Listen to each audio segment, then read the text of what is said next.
Okay, this is chapter 25 of the book God Dictated to Me, Isaiah 53, in the day of the Lord.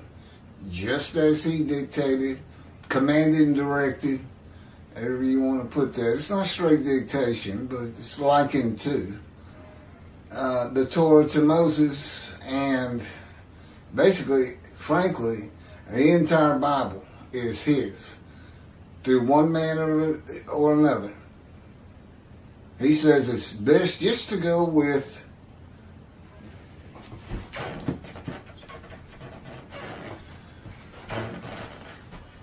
trying to get it back in focus. It seems that works. The main character of the chapter, like Isaiah wrote Isaiah. Maybe it's a very long book, over 70 chapters. Book of Isaiah, 70 chapters. And he can get somebody else to do it. It's no problem for God. But, the entire book. And do not take from or add to any of it. It was kind of, that phrase was kind of limited to the Torah. But now that he's had me explain to you that all of it is his, don't mess with God's book. Like the Christians messed with the Jewish book and attached it to their New Testament and said the Jewish people didn't know how to read it, that it was prophetic of Jesus Christ, which I have shown in these chapters, God shows, is totally ridiculous. He doesn't fit 11 or 53, which is what they hang their hat on. And I've shown in the prior chapters that's just not possible. I mean, I got a whole chapter that shows Jesus doesn't fit one verse of Isaiah 53, except one. The one that basically says the man's a sinner because he lies. I've got a top 10, including the greatest lie and deceit ever perpetuated from the lips of Jesus himself in the history of mankind. You can't top that. This is chapter 25. Again, I'm redoing the original 50 chapters that I did a long time ago, or started a long time ago, sometime during when we found out about COVID. I sent out a check for economy stimulation. I used that check to get this camera. I know it's not the best camera on the market. It blurs again. It's having trouble focusing. Autofocus is just not working good. But that fixes it. I know I've gone 10, 15 minutes before with it out of focus. So at least I can stop it now. It's called The Resurrection of the Dead. It's very short. The Rambam, Maimonides, compiled what he refers to as the Shloshah Asar Ikkarim, the, quote, 13 fundamental principles, close quote, of the Jewish faith, as derived from the Torah. Maimonides refers to these 13 principles of faith as the, quote, the fundamental truths of our religion and its very foundations, close quote. You want me to just let it go a little bit? Well, it could be. All right. Number 13 of the 13 fundamental principles is, quote, the belief in the resurrection of the dead, close quote. Ezekiel 1 and 10 are together a vision of the resurrection of the spirits of the dead to heaven. The creatures later identified as cherubs, a type of angel, with the spirit are going to and fro.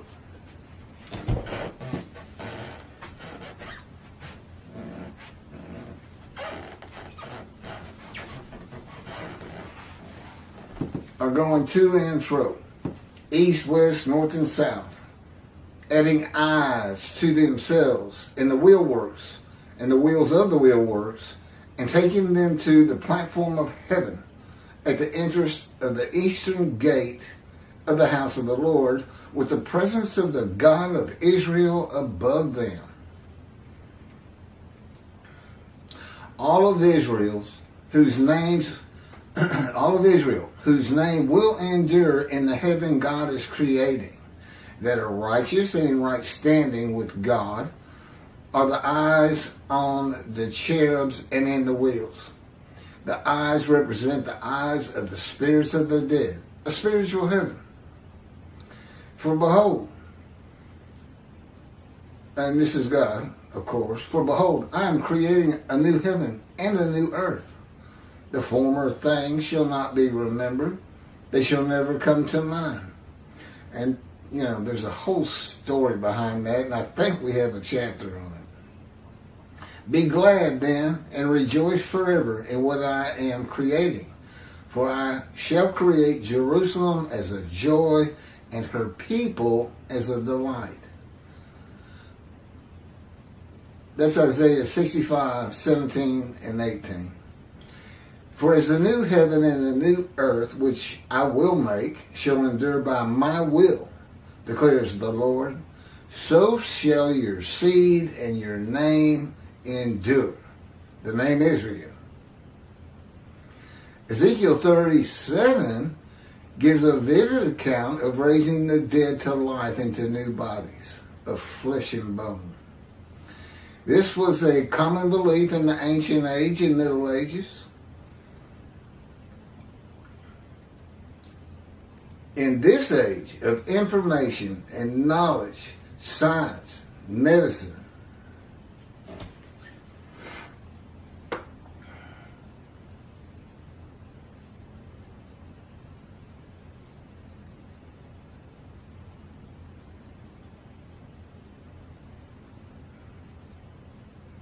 and knowledge of the human body, few people believe that a human body can or will be resurrected anew by God.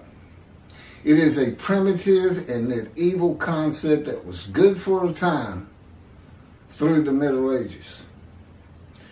That is why God provided visions of heaven conforming to the beliefs of the world of the Jewish people in the Middle Ages and before, and a spiritual heaven for a more enlightened time of reasoning and knowledge. The burden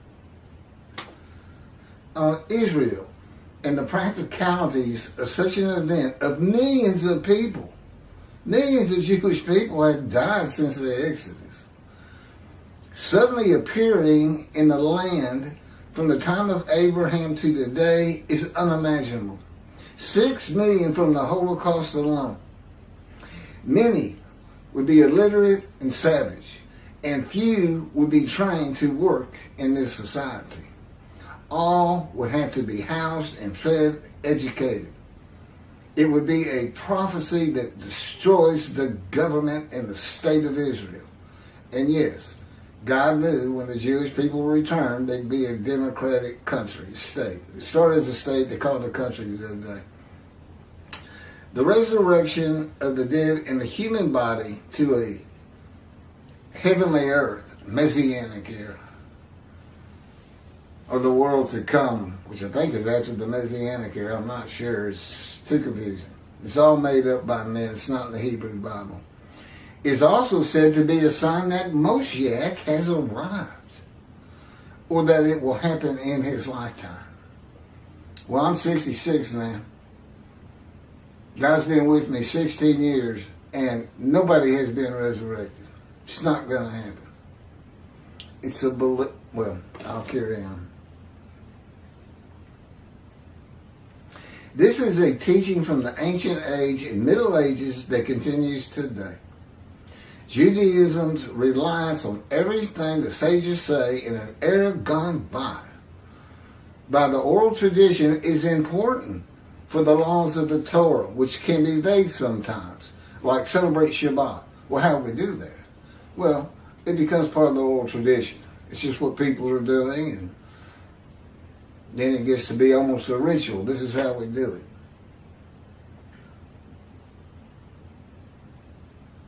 But the Talmud's stories, opinions, and commentaries outside of that have to be viewed in light of this age of reasoning and knowledge, information, the internet. The day of the Lord and the arrival of God's servant David, according to the prophets, must be interpreted with the evolution of humanity from the ancient age to the age of information. You must keep those in mind. The eras in between and the eras to come. Basically, it needs to be changed. That's right. Rambam's 13 fundamental principles need to be changed because Orthodox, for sure, I know, praying every day, and they tell themselves they believe in the resurrection because they're supposed to. It needs to be changed. The belief in a spiritual heaven. And that's just a starter. But God wants the rabbis today, with all the knowledge we have. Everybody was illiterate in the early Middle Ages and, of course, all of antiquity. And they had beliefs like that. They'd sit out by graves. God would tell them, stay out of the cemeteries. Because they didn't know what else to think. Their loved one had died. They just wanted them to come out of the ground and be alive. They really no concept of a spiritual heaven is revealed in the Hebrew Bible to speak of until God says, I'm making a new heaven, a new host of angels. And those angels are the angels Israel, the Jews being picked up by the eyes, that are eyes on the wheelworks, and the creatures or cherubs. It's changed from 1 to 10 of Ezekiel.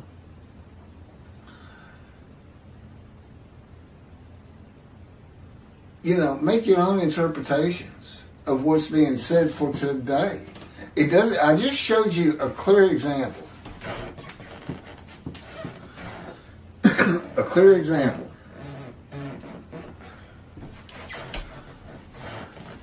Ezekiel 1 and 10, spiritual heaven. Ezekiel 37, resurrection of the dead. And it's everywhere. And it's fun looking for it.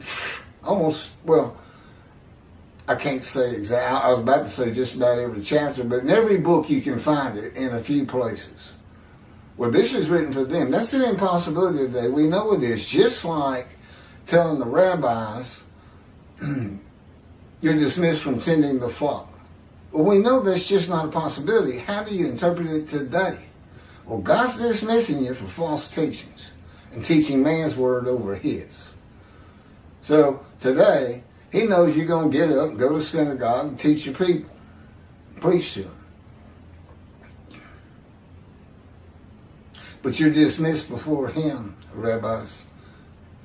That doesn't mean the reckoning and dismissal goes away. I never hear you talk about it. And what's the Messianic era going to be like with no rabbis? Because if you've been dismissed and God's going to have to be responsible for that Messianic era, you're out. You better get to the scroll of remembrance in case you're right, but you're not. It's the first time I've heard you say that. He's ad living, he said. And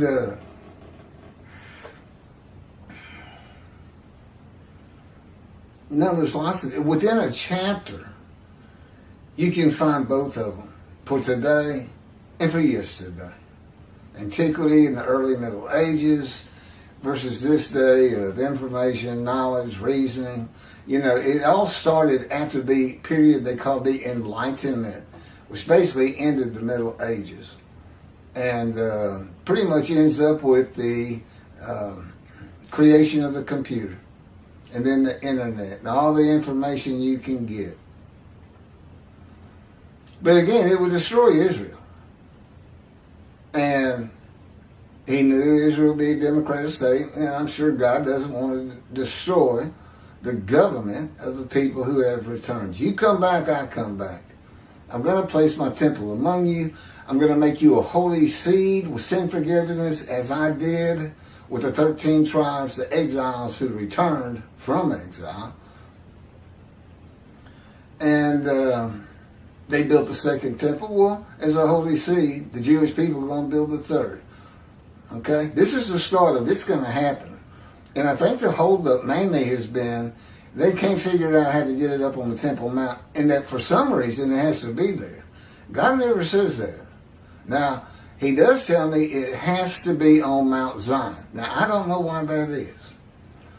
But he doesn't want anything to do with the Temple Mount, which is governed by Jordan, which is an embarrassment if you ask me. He told me that, and I said, what are they doing letting Jordan run the Temple Mount? He said they were always trying to appease people so they could have their state. And Palestinians, I don't know where we're going to go with it, but we do talk about it. The whole Middle East funnels them money. The Middle East pays them money for hurting Jews. Pays them money, criminals. And takes care of their families for them if they hurt Jews. That's the enemy. They like having the enemy in your state. Refugees for 70 years now? And God says they're Jordanians. And he's pretty clear about it. He said, well, it was just Israelites there when Rome pushed them out. So where'd they come from? He says they came from Jordan primarily. But Jordan won't recognize them as citizens of Jordan. So they remain refugees. Israel's certainly not going to recognize them. I think we should make Jordan recognize them. Well, they kicked the Jewish people out of every country in the Middle East and kept their homes, their money, their things, their belongings, and they had to walk. From all the different countries in the Middle East, the Jews were thrown out, and they had to come to the Promised Land. You think I worry one bit about pushing the Palestinians out? I don't worry about it any more than God worries about it, and he doesn't worry about anything. I do what he tells me to do. I'm his righteous servant, Moshiach. Okay, that'll wrap it up. You're going to love the next one if you like that one at all. It's chapter 26, and it's called Reckoning and Dismissal. Remember, I bring the wrath, and I bring the reckoning. I think that's better than being a prophet like Moses, Elijah, Moshe. I bring wrath and reckoning. That's just fun.